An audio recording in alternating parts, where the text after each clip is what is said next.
오늘 느헤미야 5장 6절 말씀 보겠습니다. 내가 백성의 부르짖음과 이런 말을 듣고 크게 노하였으나, 세 번역으로도 읽어보겠습니다. 그들의 울부짖음과 탄식을 듣고 보니 나 또한 치밀어 오르는 분노를 참을 수가 없다. 유대인들, 많은 사람이 형편이 좋은 사람들이 아닙니다. 가난한 사람들이었습니다.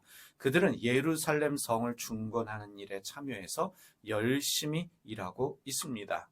편하게 일하는 상황이 아닙니다. 외부에는 적들의 위협이 있습니다. 전쟁의 소문이 난무하고 있는 상황인데 그럼에도 불구하고 열심히 헌신해서 일하고 있습니다. 그런데 흉년이 든 상황입니다. 당연히 식량이 부족하겠지요. 밭과 또 집, 포도원을 저당 잡혀서 식량을 구하고 있습니다. 또 이런 상황에 왕에게 바쳐야 되는 세금이 있습니다. 세금을 바치지 않으면 불이익이 있기 때문에 돈을 더 빌려서 세금을 내야만 했습니다. 이런 상황에서 빚은 늘어갈 수밖에 없습니다. 먹을 식량이 없는데 식량을 위해서 돈을 빌리고, 세금을 낼 돈이 없어서 돈을 빌려서 세금을 내고 있습니다. 늘어가는 빚, 이자, 갚지 못하는 상황이 됩니다. 그래서 어떻게 됩니까? 자신들의 재산인 집을, 밭을, 포도원을 넘겨야만 합니다. 그리고 극단적인 상황이 생깁니다.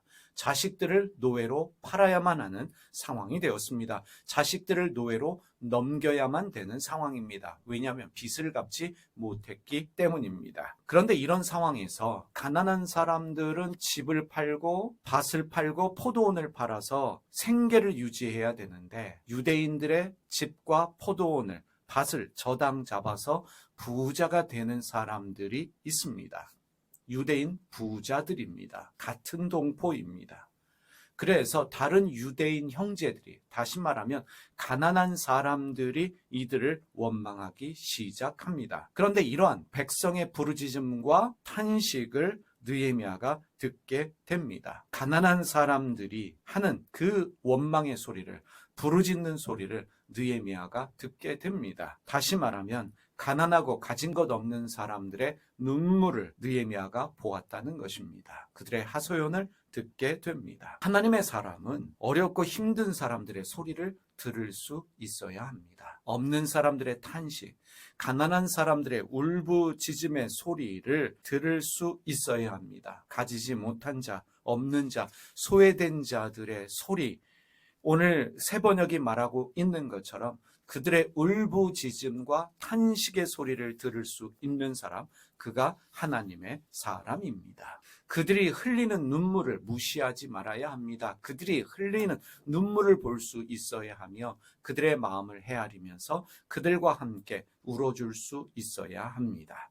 그런데 많은 사람들이, 소위 있는 자들이 가난한 자들의 아픔을 헤아리지 못합니다. 고리대금업을 통해서 가난한 자의 것을 빼앗아 자신의 재산을 늘리는 부자들이 있습니다. 돈을 갚지 못했다고 같은 동포를, 그들이 사랑하는 자녀를 노예로 삼습니다. 같은 동포의 자녀들을 노예로 삼습니다. 한마디로 악인이라고 말할 수 있습니다. 지금 이들은 이 무너진 예루살렘 성벽을 재건하겠다고 어려운 상황에서도 헌신해서 열심히 성벽 쌓는 일을 하고 있는데, 흉년이 들어서 먹을 것이 없는 상황에서 집을, 밭을, 포도원을 저당 잡혀서 돈을 빌리고 그리고 식량을 얻고 있는데 그들의 아픔을 헤아리지 못하고 그들의 재산을 빼앗고 심지어 빚을 갚지 못했다고 그들의 자녀를 노예로 삼고 있습니다. 가난한 자들을 이용해서, 가난한 자들을 착취해서 남의 재산을 빼앗는, 그래서 자기의 재산을 불리는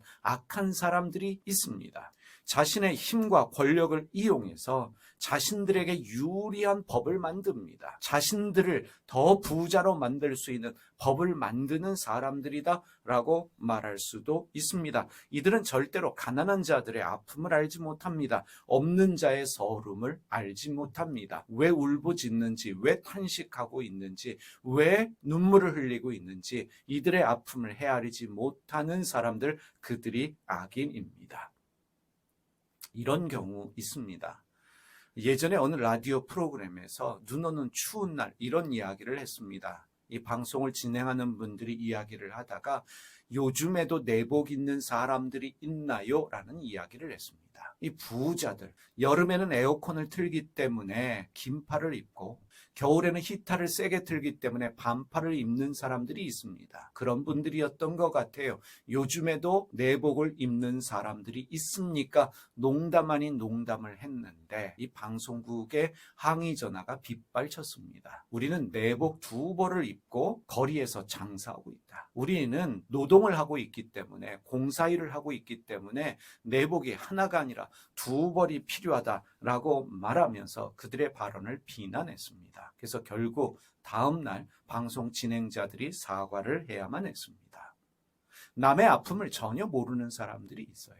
가난한 자들이 얼마나 힘든지 어려운지 모르는 사람들이 있습니다. 느헤미야는 듣는 데서 끝나지 않습니다. 느헤미야는 가난한 사람들의 울부짖음과 탄식의 소리를 듣고 분노합니다. 이들이 어떤 상황인지를 알고 분노합니다. 하나님의 사람은 불의한 현실에 대하여 분노할 수 있어야 합니다. 분노한다는 것은 무엇입니까? 하나님의 마음을 알고 있다는 뜻이기도 합니다. 가난한 사람들이 힘든 상황을 겪어요. 고통을 당합니다. 없는 자들이 서러움을 당합니다. 그들을 향한 하나님의 마음을 알기 때문에 분노하는 것입니다. 분노한다는 것은 이 문제를 바꾸겠다, 개선하겠다는 의지가 있는 것입니다. 고치려는 의지, 바꾸려는 의지가 있는 사람, 그가 하나님의 사람입니다. 왜 그리스도인들이 열심히 공부해야 합니까? 왜 그리스도인들이 열심히 연구하고 실력을 키우며 돈을 벌어야 합니까? 나누고 베풀기 위해서입니다. 그리고 세상을 바꾸기 위해서 우리는 공부하고 연구하고 돈을 벌면서 실력을 키우는 것입니다. 나 잘 먹고 잘 살겠다고 공부하고 연구하고 돈 버는 것이 아니라 남에게 베풀면서 섬기면서 그리고 세상을 바꾸겠다라는 의지가 있기 때문에 그러한 소명이 있기 때문에 열심히 공부하고 노력하고 돈을 버는 것입니다. 알프레드 마샬이 이야기했던 것처럼 마음이 따뜻한 사람에서 끝나는 것이 아니라 머리가 냉철한 사람이 되기를 원하는 것입니다. 사람들을 생각하는 따뜻한 마음과 더불어 냉철한 머리, 실력을 가지고 세상을 바꾸는 사람으로 살기 위해서 우리는 공부하고 연구하고 돈을 버는 것입니다. 영국 교도소 개혁의 아버지로 불리는 존 하워드라는 사람이 있습니다. 1700년대 사람입니다. 이 사람은 특이하게도 감옥에 갇힌 재소자들을 향한 긍휼한 마음이 있었습니다. 그 당시에 많은 사람들은 죄를 지었으면 감옥에 가서 고통을 당해야지라고 생각할 때에 하워드만큼은 다르게 생각했습니다. 아니다. 저들도 사람이다. 저들에게도 아픔이 있다라고 말하면서 그들을 향한 긍휼한 마음을 가지고 교도소의 상황을 바꾸려고 했던 사람이, 감옥에 있는 재소자들을 향한 처우를 바꾸려고 했던 사람이 존 하워드입니다.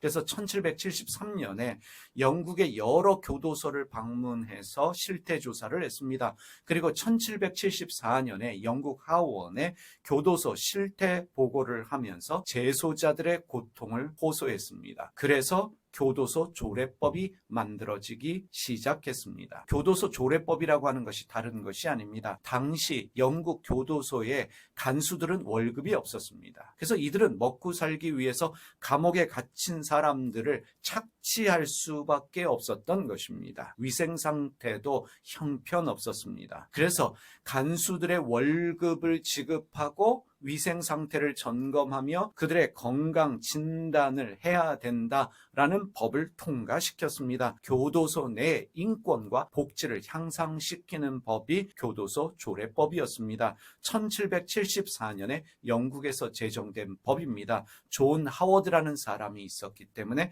가능한 일이었습니다. 여기서 끝나지 않았습니다. 1775년, 76년, 2년 동안 존 하워드는 유럽 전역을 돌면서 유럽 지역의 감옥 상태를, 교도소 상태를 점검했습니다. 그러면서 재소자들의 소리를 청취했습니다. 1790년 러시아 순회를 하는 중에 열병에 걸린 소녀를 간호하다가 자신도 병에 감염되어서 나이 64세에 세상을 떠났습니다. 존 하워드는 평생 동안 교도소 개선을 위해서 일했고 재소자들의 처우 개선을 위해서 그들의 인권을 위해서 일했습니다. 자기 돈으로 했습니다. 정부 지원금을 받아서 그 일을 한 것이 아니라 부모로부터 물려받은 재산으로 평생 동안 교도소 개혁을 위해 복지 개선을 위해 일했던 사람입니다. 자원에서 2년 동안 감옥에서 생활하기도 했습니다. 내가 감옥에 있어야 저들의 아픔을 알 수 있다라고 생각한 하워드는 2년 동안 감옥에서 살면서 재소자들이 어떤 아픔을 겪는지 그들의 실태를 몸소 겪었습니다. 이 사람은 신실한 감리교 신자였습니다. 하나님의 마음을 가지고 교도소 안에 갇힌 사람들을 돌보며 그들을 위해서 그들의 인권과 복지 개선을 위해서 평생 동안 일했던 것입니다. 없는 사람들의 소리를 들었지요. 그리고 문제를 해결하기 위해서 스스로 자기의 돈을 들여가며 평생 동안 그 일에 헌신했습니다. 잘못된 일에 대하여 분노한 사람입니다.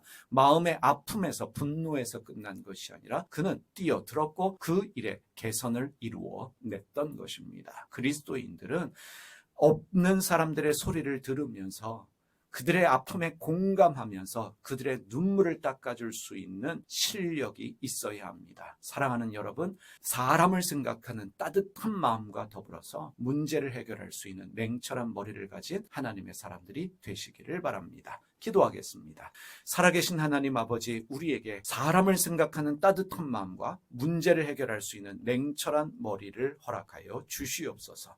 그 일을 위하여 공부하고 돈을 벌고 실력을 키울 수 있는 하나님의 사람들 다 되게 하여 주시기를 기도드립니다. 나만 잘 먹고 잘 살겠다고 생각하는 사람 없게 하여 주시고, 예수님이 우리를 위하여 십자가에 죽으신 것처럼 다른 사람에게 나누고 베풀며 희생하며 그리고 문제를 개선할 수 있는 하나님의 사람들 다 되게 하여 주시옵소서. 예수님의 이름으로 기도드립니다.